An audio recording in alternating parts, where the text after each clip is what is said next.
Right, here we have another float in the signature ready tied pole rig range. This is the S5 and this is margin carp. This is designed for proper bagging up and bagging up in the edge.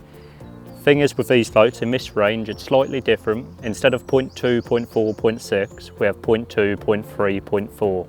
Purely because most of the time when you're fishing in the margins, you're looking to find as shallow water as you can. These floats are an oval body again, a slightly bit more like a rugby shape, the rugby ball shape. But same thing again, they have line through the body, extremely strong. Another thing on these floats is the bristle is ever so slightly longer on these.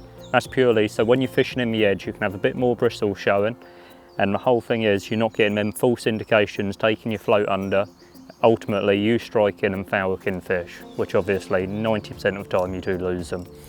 So with these, they're all shotted dead right, so your bristle's around probably an inch out of the water, just so it's good. And same thing again, when you do get a bite, it's going to be on.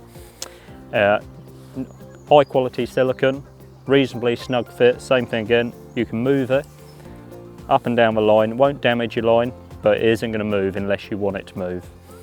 Nice thick bristle, very visible, very buoyant, so you can fish big baits. This is red bristle, obviously they come in red and yellow. The other difference between in this range to the other range in this signature series is this one is direct, there's no hook length. So this is 020 mainline straight through to a size 14 MT5 hook. So the reason for this is same thing again, we're fishing for big fish in the edge if you're using this rig.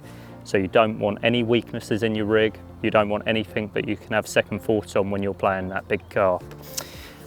Shotting wise, same thing again, slightly different. You have a bulk 6 inches above your hook. This is how I have all my edge rigs anyway, and this is why we've done it. Whole thing again, you're keeping your bait nice and tight to the bottom, everything's pinned down. Whole thing is with edge fishing, you don't want to foul hook anything. Really, this rig is indestructible. You shouldn't be able to break it. And if you're doing any edge fishing, it's definitely something you're going to want to put on your line.